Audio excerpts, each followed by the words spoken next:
Soda Pop Podcast. As always, Soda stands for School of the Arts, and Pop just sounds nice next to it. Today, I'm Brandon Underwood, and today, unconventionally, we have Dottie Tanner, but she's less of a host today. She's more of a guest. Dream guest on my podcast. Exactly. And and right next to her, we have a friend of the pod that we've mentioned before, Reagan Lawson. Hello, hello. That's you. Hi. Happy to be here. And why are you two on the pod today? I need to know this. We're on a press tour. We're on our press tour. Are we? We're on our Dying Art press tour. Because we co-wrote and are co-directing the department's cinematic arts and theater, the department's first feature film, A Dying Art. A Dying Art. A Dying Art. Yeah. And written by you two, directed by you two, produced by you two, all of the things. Yeah. So for those who are uncultured in our audience, tell us a little bit about what even is A Dying Art. It is a mockumentary horror film Yes. about a group of college students making a movie. Yes. And you don't have to spoil the plot, but is there anything we can get into a little bit deeper about it? Is there like what goes on? What kind of horror movie we getting into? It's a little bit of a thriller. It's a mystery. It's a slasher. We got people die in mysterious ways. People die. Real life stuff there. Yeah. Yes. Real life stuff.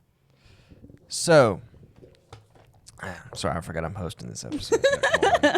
He can't go. Dottie, any questions? Yeah, that's exactly. That's how he normally goes. You can't save him this time. Yeah, no, I'm free balling. All right.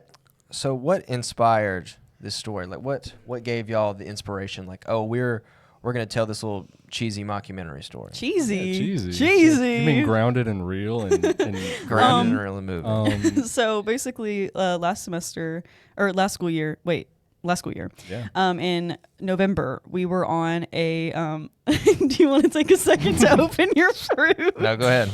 We were on a film set for the department. It was a short film called In My Father's Time. And while we were there, a friend of ours, Peyton, she was the second AC for the project. And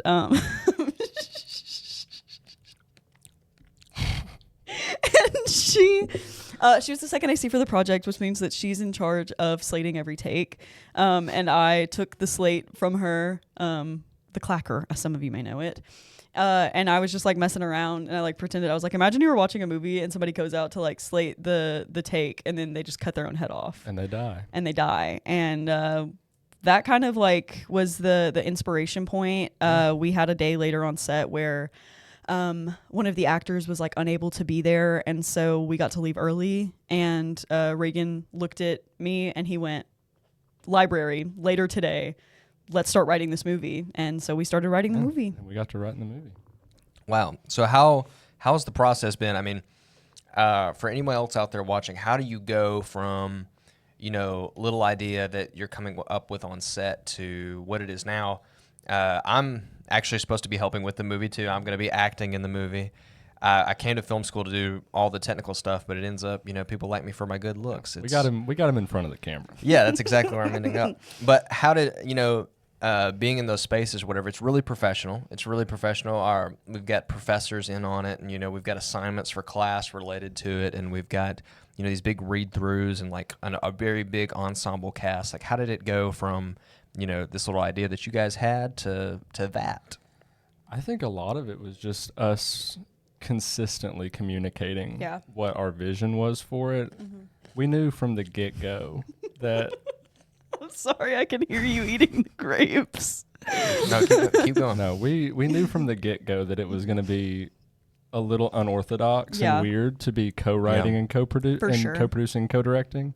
So I think we've done a very good job of keeping clear what our vision was, and I think it's helped us get from that idea to where we are now. Yeah, and it's gone through so many different iterations. The original iteration was honestly like a 30-page short. It was a 30-page short, and it was considerably like more ridiculous. Like the deaths in it were like pretty ridiculous. Right. And now they're a lot more grounded in reality.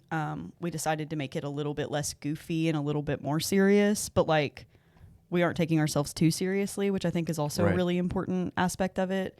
is like, even if we're trying to make a movie that we consider serious, there's funny parts of it because like part of the reason why we're friends with each other is because we think we're funny. Like, you know what I mean? Yeah. Are you taking anything from the podcast? Have you learned any skills here or anything sparked your interest here that you're bringing onto the set? No. Not at all. Okay, wow. That's... I think that it's we've had a few guests on that have like kind of, there's a little bit of writing because obviously like we started writing this movie in November of last year and we're going to start filming at the beginning of October, which for us right now is like 1 week from now. Yeah, it's coming up. Yeah. Anyways, I'm scared. So like being in the same story for a year straight is kind of mind numbing in a way. It's you get to kind of like refine and refresh and do a lot of things. Doing the podcast has definitely helped me to like revitalize my love for art though. Like talking to guests who are like really passionate about what they do. And like you could really say passionate. art's dying. Because you could say that art's, you could say that it's a dying art. You could say that our art was dying. That's the name of the movie, guys. They said the thing. They said the name of the movie. Roll credits. But yeah, so I think that that's been the main thing that has been helpful for me with the podcast is giving me something else to kind of focus on so that a dying art is not so looming. Right. Yeah. Definitely. You need those little breaks in between to help keep everything creative. They were talking. Our professor was talking in class the other day about like how, you know, even the very tedious work of like doing call sheets and things like that, of like using it as an excuse to use your creativity. Have you found any moments like that? Have y'all, because I know you're in the pre-production process and like for those who don't know, if you're just getting into making movies, it's sometimes the most tedious process besides like the post-production. I mean, production's kind of, I mean, it's all very, you know, tedious, but like, have y'all found any moments where it's like, this is why I do this? Like, I find something really creative or really fulfilling in this part of the process. I think we had a lot of fun location scouting. Yeah. A lot, like that was sort of where it got the most creative it has been since the writing process for me. For sure. Of like going to the location and seeing what I've been seeing in my head. Right. Sort of. But like in the real world. Giving it a place to sort of work. There was one point where we were location scouting and we were at the TVA trails and we like are just, you know, bebopping along, walking through, and all of a sudden we're on this tiny little trail and we like can't, like there's nothing around us. It's like all like very thick woods and everything. You're lost. And we're lost. And there's if you've ever seen the Blair Witch Project. It was very that. That was how it felt. And we turn to our left and there's a deer like maybe I hate deer. Maybe like 10 feet away from us. Yeah. And like we like make eye contact with this deer and we're like staring at each other and we finally get off of the path and we look and the like signage that they have, it says that we were on the, what was it? It was the primitive trail. The primitive trail. Also to be noted, we were on the other side of TVA at that point. We like went all the way through TVA on accident and TVA, for those who don't know, local park trail area. Yeah. Yeah. It's wow. And you got lost. We got lost. Location scouting. And a deer saved us. It did.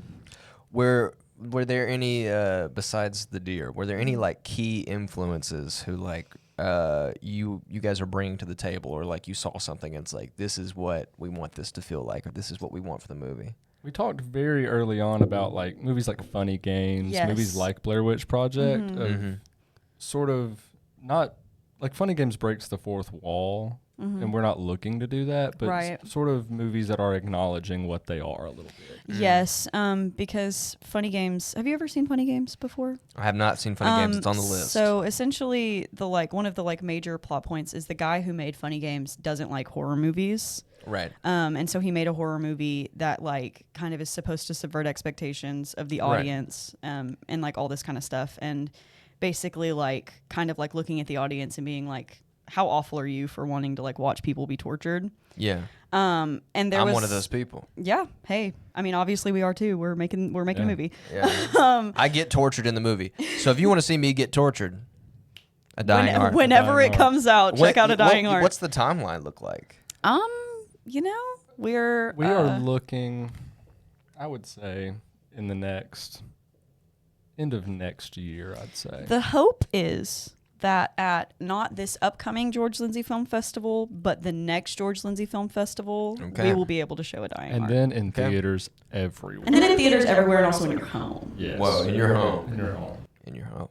Yeah. Let us into your home. Let us into your home. They're going to play their movie for you. Pour to watch our movie. So Dottie has talked a little bit about, and you may have some influence on this too, Reagan. Dottie's talked about her time in theater before, in theater directing. Is there anything that you're taking from that you're bringing to a dying art, or like to the director's chair of a dying art? Bringing from theater? Yeah, bringing from theater, because one thing fun about UNA, we can't really pick and choose this or whatever. Mm-hmm. The film program is roped in with the theater program. Yes. So a lot of times Cinematic arts and theater. film people are taking theater classes. Theater people are taking some film classes. So has any of that inspired you, or at least like being around theater people inspired you? My first semester here, I took a beginning acting class, and I think that has been the biggest influence on me that I'm bringing in as a director, of sort of knowing how an actor feels about a scene, how an actor approaches a text as opposed to a director or a writer. Right, yeah. And sort of knowing better how to approach directing an actor on trying to find common ground with them on how to approach something like that. Yeah. Dottie, what have you taken from Frozen Jr. that you're bringing to this? What I've taken from Frozen Jr. is... Dottie did direct Frozen Jr. out of high school. Give it up. She had the fake Olaf in the back of her car. Wooden Olaf? Was it wooden? No, he was made of foam. His foam Olaf in the back of your car for like how long? It was a while. It was a while. It was like a couple months. Yeah, we tried to workshop a foam Olaf cameo for a while. Yeah, Really? we couldn't find a spot. It was rough. Couldn't find a spot. You know, that's what horror movies are missing, foam Olaf. But what I took from directing Frozen Jr., let's see. I took the concept of sibling love. Because Anna and Elsa love each other, and two of our main characters are brothers. Yeah. Wow. That's what I took. What is the since you took all that from Frozen Jr. All of that, and all that one thing. And from beginning acting, what's the process been like rehearsing with the actors, and I guess also the casting process, because I think that's one thing that's hard to do is you can write something cool on your own, but then like actually sitting down with people and finding the person that's going to fill that role. Yeah. So we did a self-tape process, which was I feel like it was pretty simple. We expected more people to audition, but that's just because we thought that there were more acting majors than we were like aware of. Right. And so many people were attached on the other side of the project that they didn't have to audition. Sorry, the grape. I didn't get a chance to eat lunch. I'm just gonna. That's such a lie. I ate lunch with you. Why'd you have to do that? I'm sorry. Anyways, but we did a self-tape process, and we kind of all being me, Reagan, our assistant director Tynan, our cinematographer Peyton, and our production designer McLean. Shout out those folks. We all sat in Reagan's living room and we watched them all together. We worked on emailing people to get callbacks. We emailed Brandon and we said, please be in our movie. Lots of that. There's kind of a lack of... I'm worried you're going to injure the cord. Yeah. There's kind of a lack of... She's talking about how much she likes the cast. She's like, the cast is great. We love all good. of it. Oh my god. But yeah, so we did callbacks, and then we got the cast list out within like the week. It was a pretty quick turnaround.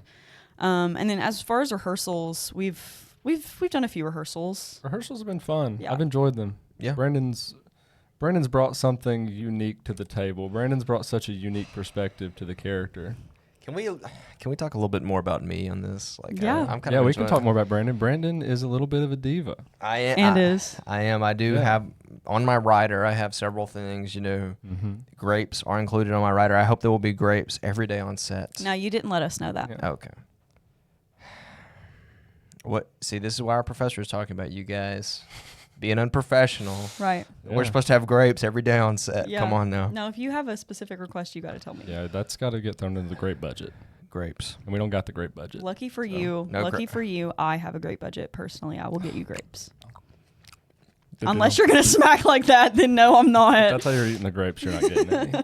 It's good, okay? Just in case our viewers don't know, grapes are good. If you don't like grapes, get off the podcast. Shout out grapes. Shout out grapes.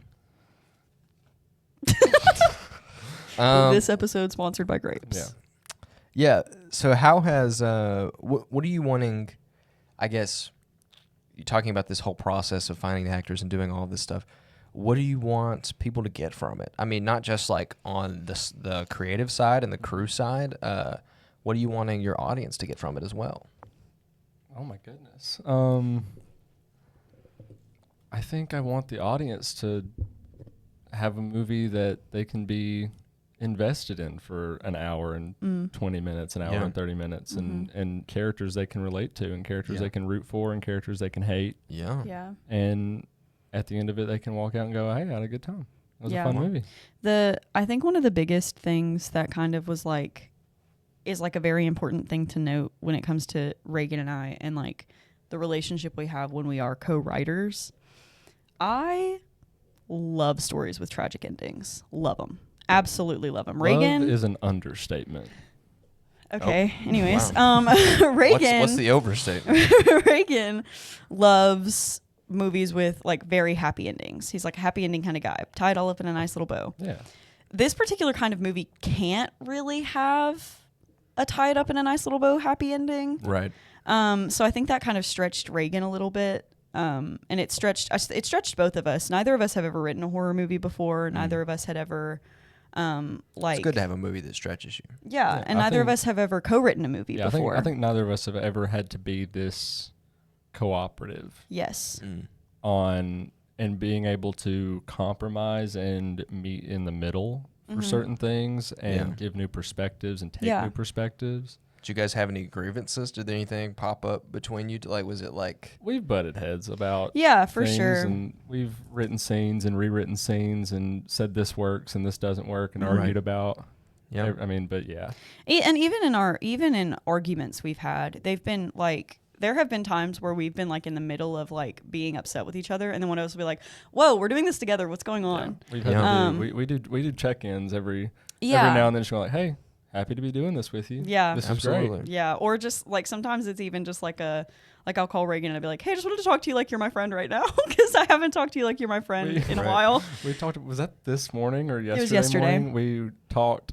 You called about something and it immediately went straight into like, what's our budget looking like? What are we timeline wise on this movie? I called him to talk to him about like a song or something, and it was like the way that like conversation goes, where you go from one thing to the next thing to the next thing. Yeah. And then by the end of it, he was like, I'm really grateful to be doing this movie. I'm really excited to be able to have a conversation that doesn't circle back to this movie one day. Yeah, I was like, hey, maybe we could just talk as friends after this is over. Yeah, no, literally. The whole month of October, it's not going to be possible. No, I know. Not at all. But Halloween, hey, I wouldn't have it any other way. Hey, I wouldn't have it with anybody else. Oh my gosh, I'd kill him. So, I guess for all of our aspiring people out there who want to do something similar to this, what's the process like of doing it? And then also, how has UNA helped? How has the resources that y'all have helped? Because this is technically a department project. It's not like an independent project at all. Right. While y'all two did write and produce it, like it is, funded through the university. Can you talk about a little bit about how someone can do that? Yeah, I mean, we how long did we spend writing it? At least the first half of it, or the first look of it, the first version. We got it to. Did we not? We pitched it before we wrote it. I think that's the biggest thing is we had the idea. And we were meeting to kind of discuss what that would look like and and get like a beat board written out or something like that, just to kind of get an outline of the story. And we overheard Mike, our professor, shout out Mike. Michaelis Johnson, just kind of talking about like I wish someone had like an idea or like a movie that they could just bring to me and like talk to me about along that line. Right. Mm-hmm. And then we jumped up and down. He's always finding something to complain about. We jumped up and down and giggled. and got giddy in the conference room, and then he saw us doing that and found was like, us. "Hey, what are you guys doing?" And then we pitched it like on the spot, and he loved it. And but he also looked at us and went, "Well, I mean, you're gonna have to give me a script." yeah, he was like, "That's a really good idea. I would love to see an actual script." So Yeah. we wrote a script, and then gave that to him. He liked it. Thought there was more to it, and was like, "Try to make it a feature." Yeah. Like, okay. And so I think the resources that he has been so gracious in like giving up for us or like allocating to us has been like a huge factor. Like we For could sure. not do this without the school. And it's equipment's coming from the school, Yeah, actors coming most from of the it, Like school. talent, crew, equipment, Yeah. everything is coming from the school. I think that honestly, the biggest thing is putting yourself out there. Like, because if we hadn't gone like, "Hey, Mike, we have this idea," I mean, like, I think we probably still would have written it. We still would have whatever. But like, there is potential that without Mike telling us like, this could happen, there's potential that we wrote the first version of the script and then we never tried to write it again. Yeah, this could very easily have been a script we just sat on. Yeah, and I mean, like, I don't think that there's anything wrong with having scripts you sit on. I think that the scripts that you write that you never do anything with still teach you how to be a better script writer. Yeah, if you're writing anything, you're getting better. Yeah, So. it's just that for this particular thing, like, we got to go from concept to conception within, 11 months. Like, that's kind of an insane timeline. Yeah. But genuinely without like, because whenever we gave Mike the first version of the script, the 30-page version of the script, the way that he worded it to us. And how long is it now? It's 70 It's like, pages. it's like right at 70 pages. The way that he worded it to us is he was like, "This is really good. It could live really well at UNA as is. If you want it to go anywhere else, you need to keep writing." Like, there's a 75-page version of this script that exists that I think you need to find. We got And, 5 like, pages we're still looking for then. We're still looking for those 5 pages. But he, like, that's such an encouraging way to be like, you're not done. And so I think that definitely, like, having encouraging people who read your scripts. We've had people read the script and go, "This is bad." Like, there was a version of the script that was bad. And that's Name those people. that's not gonna do arguably that. Like more helpful to have I agree. to have someone like someone. It's obviously important to have someone who believes in you, and like the people in this department have been so supportive from the get-go and so like bought into the story. Yeah. But having somebody who can read it and like break it down and analyze it and look at you in a respectful way and go, "This is what worked for me. This is what didn't work for me. Here's how you can improve it." Yeah, and Mike gave us that kind of feedback as well. Yeah. But that the initial feedback was just keep writing. Mike from the start has been like, "This can be better, but like I know you guys are gonna make." He says that all the time. Yeah, I know you guys are gonna make a great movie. Yeah, and he's tried to be like kind of supportive in every way he can without encroaching on our creative process. Yeah. Which is, like, I'm not even gonna sit here and be like, which is the thing that you need. It's the thing that you hope for. Right. A lot of people don't get that. A lot of people go to faculty members or people at whatever place that they are, and people aren't as encouraging as Mike was. Like, that is something that I will never not be grateful for, is the way that he was just like super open. Because also, like, whenever we pitched this, it was our first semester at UNA. Right. Like, Yes, both this of was our first semester. We're transfer students, but Mike had known us for 4 months. Right. So for him to have known us for 4 months and then gone like, you're ambitious, and I feel like that's enough to let me know that you will do this. Yeah. And he told us that he had they used to have a like screenplay writing class, and nobody ever finished a feature ever. Yeah. So for us to have was like a feat in and of itself. It was I don't know, it was wild. That's awesome. So I assume, with working with the department, like, I'm sure you guys have butted heads before. What? Or not you guys, but like with the department, or like, is there like when y'all encounter those roadblocks, or like, and you can talk about some of them, whatever roadblocks they may be, how do you deal with them? Like, how do you take the criticism or whatever it is, the situation, and then, I guess, like, spin it in a way that's helping you, or do you just like let it ride, or depending on what it is? I mean, could you talk a little bit about some of the roadblocks you guys have had? I think the first thing we've been really good about doing is immediately going to one another and going, "Hey, this is a problem. This is what we've encountered. Right. Let's make a plan of attack to sort of get over it, get around it, get under it, go through it, whatever we have to do." And We've been really good about that. Hey. Fist bump. Fist bump. For all our home audience who's just listening, they just fist bumped it. Can you add an explosion sound effect when we do that? What's this one do? Yeah, that's good. That's really good. Okay. That's really good. Yeah, that'll work. I think it's especially like getting notes on a script or like getting told this isn't going to work. Is you definitely have to come from a place of humility to be able to look at it and go, okay, yeah, I really loved this a week ago when I wrote it. Now I have to completely throw it in the garbage because it doesn't work. Right. Or even just rework it however is necessary. Yeah. I think also, and I don't want this to come across as like snooty, but sometimes you really have to consider the source. There have been people within like whatever who have been like, I think a dying art's stupid. And it's like, okay, like you can think that a dying art is stupid all day. It's getting made. Like there's kind of like a certain amount that you have to. Yeah, I mean, like you have to consider the source, because the way that sorry to talk about Mike again, but whenever we talked to Mike about it, he was like, people don't come to me with their ideas. Yeah. They just like go and make them, and then like I'm like, oh, that's a really cool idea. I would have loved to help. So like people don't really like. He has stated to us like nobody has like come to me and been like, this is the idea I have, can I make it with the department?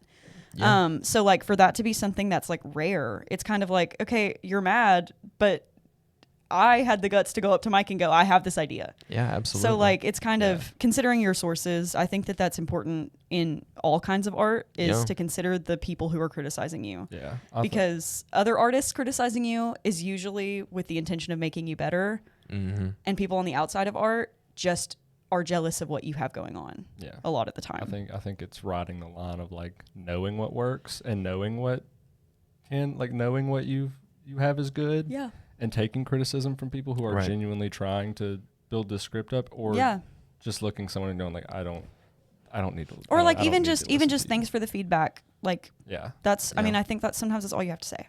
And I think like. Also kind of a crazy shoot schedule. You know, you've got one location that's like an hour and a half away, and you've got multiple weekends in October that you're filming, Thursday through Sunday, and all of this kind of stuff.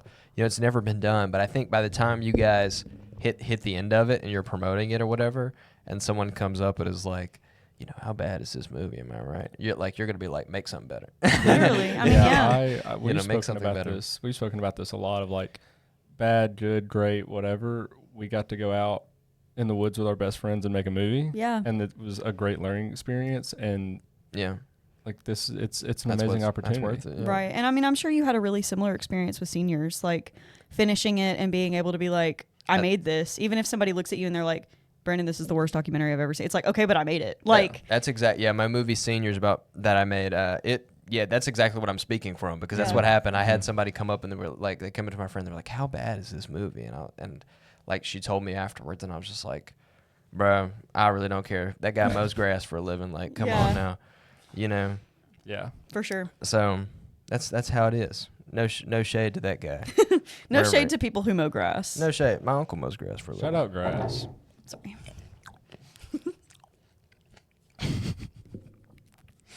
So, would you guys say that something funny? You have a very like cartoony chewing pattern. Oh, I'm sorry. I just think it's funny. I was eating. I'm sorry. Dottie, you are murdering the mic today. Murder on the dance floor. It feels like it's in my face. Sorry. It is a little bit. Would you guys say that you have learned anything about yourselves from working on a dying art? You know, because they always say it's not about the destination. It's about the journey. It's about that journey. I have learned, not about myself, I think a few skills I've learned as to how to compromise a lot better. How to approach an idea from... A lot's changed. A lot has changed. Someone who's a third-party viewer from, like, you guys starting the idea or whatever, and then, like, in the back of my mind, being like, this is never going to happen. But now, you know, now I'm on the cast list. Eat your words, big dog. Eat your words and eat your grapes, dude. Literally. POV Brandon eating his words. This is an ASMR episode. Our viewers are going to love this. They're going to hate it. They're going to love this. This is what gets the viewers going. All 9 of our viewers are gonna love this. We have a lot of viewers. We're getting up Hey, there. if this gets 9 people in the theaters for a dying art, I'll be happy. That's true. That's worth it. Go see a dying art whenever it comes out in like a million years. Mark it on your calendar in about a year. Yeah. 2, 3, 6, 1 million years. around 6 to 7 years. Stop. 6, 7. Now, so what have you guys learned about yourselves? You said you didn't learn anything directly about yourself, but like I think that I would argue, like, I probably agree with Reagan. Like, I don't feel like I like learned anything like I don't think I had any kind of like revelations about the person that I am. I think that we learned a lot about each other. I think we learned a lot about the way that other people write, which is really beneficial for the long run. Yeah. I agree learning about compromise, like how to compromise, what compromise can look like, the things that you are and are not willing to compromise on. There was like a pretty crucial scene towards the end of the movie that Reagan was writing, and I was like, I don't like that. And wait, then, is this the one where it was like the thing where he like enters the door and it was like Yeah. Well, can we you know the lines of that scene, don't you? The lines. I think that's a scene we're the most familiar with because we did spend like 3 nights staring at a screen and figuring out like what is this even going to look like? Because we couldn't. So basically, like the way that the main night that I remember is Reagan has like control of the computer most of the time. We were on a final draft like document. Shout out Final Draft. We both have Final Draft. We had shared the document with each other so we can both edit it at the same time. Yeah. But Reagan's doing most of like the typing, and I'm basically like watching so that we can like make sure that we're cohesive on story points, all that kind of stuff. Right. But for the most part, Reagan is like behind the keyboard. Right. And he was writing it, and I was like, I don't like this. And like I don't like to speak up in that way. It like makes me feel like I'm like being mean, like to be like I don't like the way that this sounds. Yeah. But like just something about it wasn't sitting right with me, and I was like I don't like it. It's not sitting right. And it's also like from a place of like we are at a place where we can take each other's opinion. Yes, like that of like, exactly. I am fully capable of taking my hands off the keyboard and going, well, please write it in a way that you think works, and then we can like see what that looks like. I heard there was like a really goofy line. That's a different scene. That's a different scene. Okay, we'll circle back. That was a version of the script that we both agree was like that was the worst version of the script we've had. But so he started writing the scene. I was like, I don't really like this. He started like he backs up. I go over what I think the scene should look like. Yeah. He starts writing it again, and I went, can I tell you like exactly what I think it should look like? And he goes, do you just want to type it? And I went, wait, yes. And then I wrote it, and it's a it's a good scene. A lot of people like I don't want to toot my own horn. Possibly Dottie's favorite scene. I don't want to toot my own horn. Definitely Dottie's favorite scene. Is it not allowed to be my favorite scene? It can be your favorite scene. Is it not allowed to be my favorite scene? You wrote it really well. But like I have gotten feedback from other people, and they've been like, that's like a really like it's a good scene. Like I really like the way that the scene plays. Was like terrible. Yeah. Like definitely I agree with that. After reading Reagan's version, it's a bad scene. Well, it was just Reagan's version wasn't like. It doesn't really matter, but it was a difference in the way we were seeing a specific character, and changing the way that we wrote the character making me be the person who's writing it made Reagan understand what I meant whenever I was trying to explain who this character was. New perspective. So it was really good for like perspective taking. It was really good for figuring that out. As far as this line that Brandon's talking about. Yeah, I heard a little bit about this line. Could we set the stage a little bit about that line?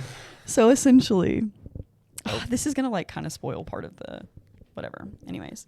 Okay. So there's a guy who's. Oh my gosh. Yeah, you were. There's a guy who is killing people. Uh-oh. Horror movie. Wait, which one is it? This one? Yeah, that one. Oh my God, that was loud. Oh my gosh. He's killing people.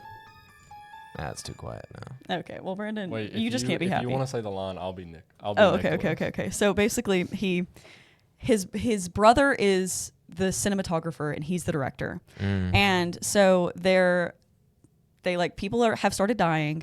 Nicholas, the director, is supposed to have called the police. Because that's what you do when people die. Because that's what you do when people die. Generally. If you didn't know, please call your police.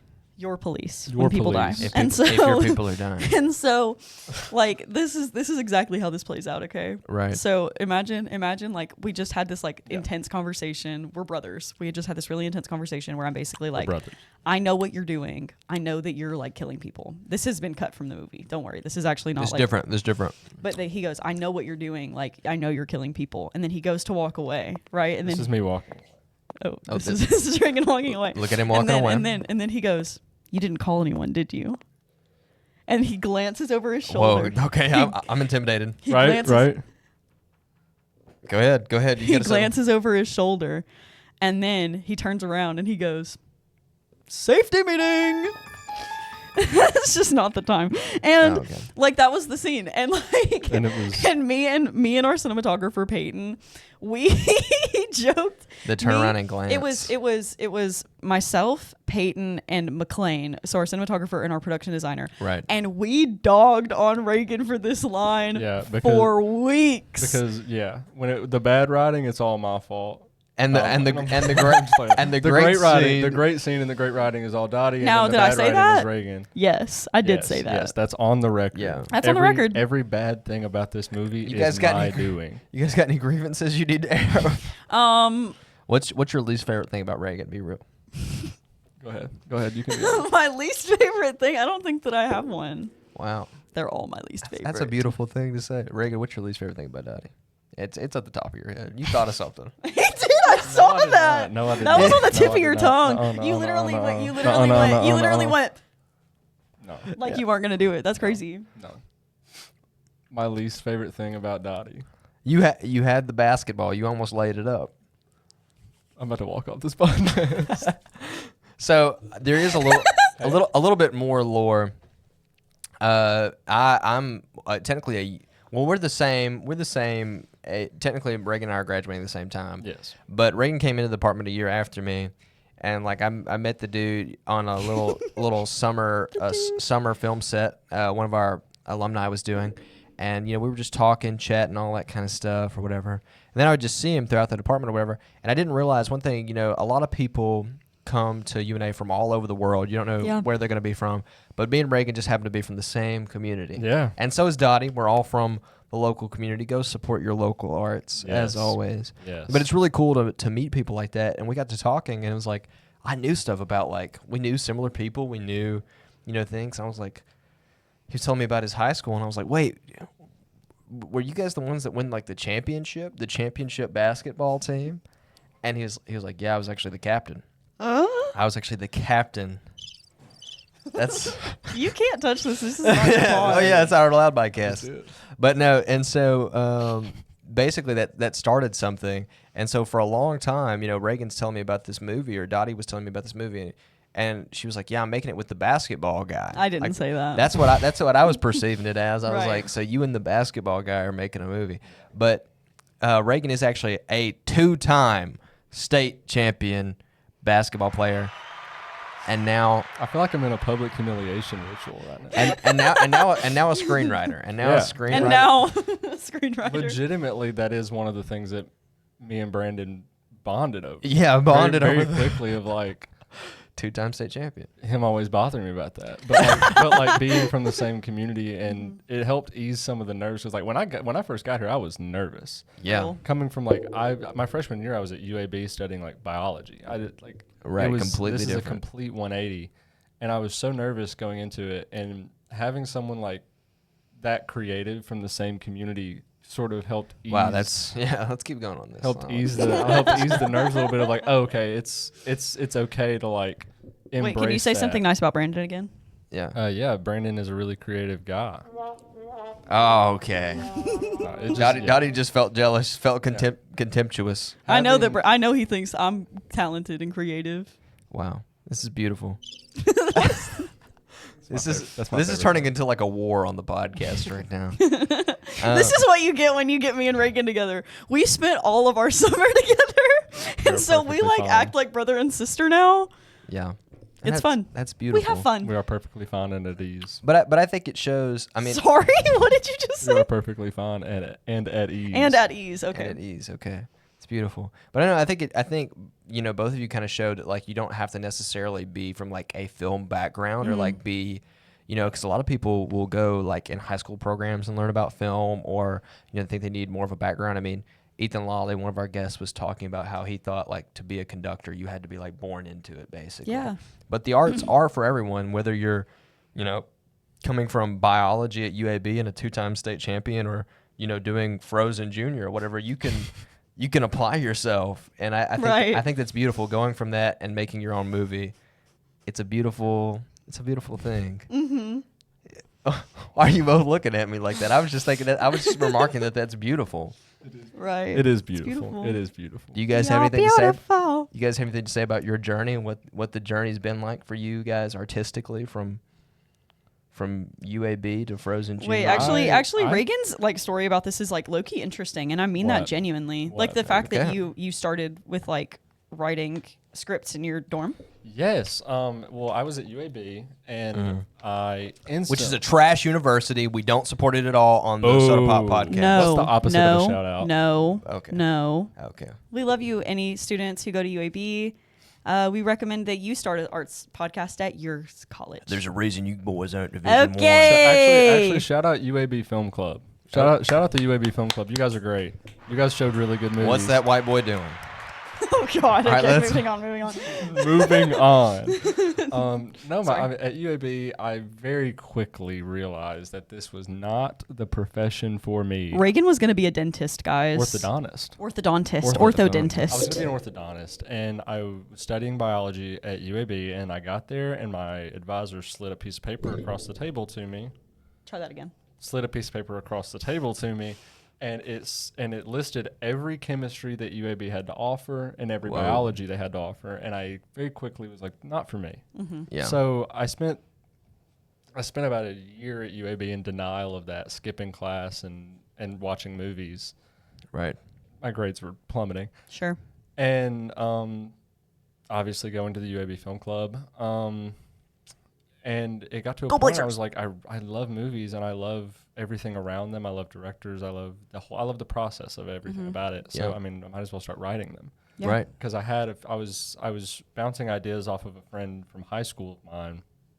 Shout out Braden. And so I pulled up the Pulp Fiction script on a separate tab, and then I had a Word doc that I was writing into, like, because I didn't even know what a script looked like at the time of, like, I just needed to know how to format it. So I started writing my script in a Word doc, and then it just kept going from there, and I kept skipping more classes and watching more movies and writing that script. And eventually I came home after that first year, and I just told my parents, like, I can't do this anymore. Absolutely, like, I can't keep doing this. And I looked here, and I was like, I want to do film here. And my parents, surprisingly, were overjoyed. My mom was like, "Thank goodness you looked miserable at UAB." Oh, so that's sweet. Shout out. We love Jennifer supporting. Lawson. I'm very blessed to have parents who support this dream. Same. And but yeah, it's been ever since then. I never imagined I'd be here making a freaking movie with some of the best people I've ever met. Some freaking nerds for real. That's awesome. Yeah, some freaking film nerds. Yeah, that's awesome. Yeah. I think that's awesome. We're almost at time here. Is there anything you guys would like to shout out? I mean, A Dying Art coming up. Yes, please check we that have out. an Instagram, A Dying Art Instagram. A Dying Art. Yeah. There will be updates on it while we're shooting. You'll get some behind the scenes. Yes, stuff. we have a very talented behind the scenes photographer. Yes, she's gonna eat it down. You will get everything A Dying Art that your heart desires. Yeah, and shout out to our cast and crew. I'm really excited to be working with those folks. Yes. We have some really talented people here at UNA. Oh, someone's knocking on our door. Oh, hey Shay. Hello, Shay. Hey. Hello. And there's our next guest. Sneak peek for the next episode. Shay, if you our next guest on the podcast just almost she looked so scared in the episode. And also go follow us, Dottie Tanner. Dottie period Tanner. Reagan period Lawson. Oh my God, wait, twin. Me and my twin and him. Anyways, yeah. And then Brandon, you, if you want to get the actor's perspective on this awesome short, or not short film. What am I talking about? Awesome film. This awesome tiny little indie short film. Yeah, I know, Baby right? Dying Art. But it's gonna be amazing. And there's a lot of stigmas about local art, supporting local artists or whatever. But I think this is really gonna be a project. It's got some money behind it. It's got some talent behind it. Mm-hmm. And if you want to go support some local filmmakers, go give A Dying Art a follow, a mention, whatever. And also support the Soda Pop Podcast. Yeah. Anything helps. A comment, a follow, whatever you want to do. We're on Apple Podcasts, Spotify, YouTube. Anything you can and do. Podbean. And Podbean and Instagram. And anything you can give us, we really appreciate it. Yeah. But yeah, thank you for checking it out. Thank you for coming on the pod today. I know you're not usually here, Dottie. I know. First time ever on the pod. Kind of nervous. But yeah, I think that's everything. If you're not initiated, Reagan, we have to hit the music and then walk off. We got to say that. You got to say the outro, though. That's wonderful. Yeah. As always, keep making stuff. And stay creative. All right, now.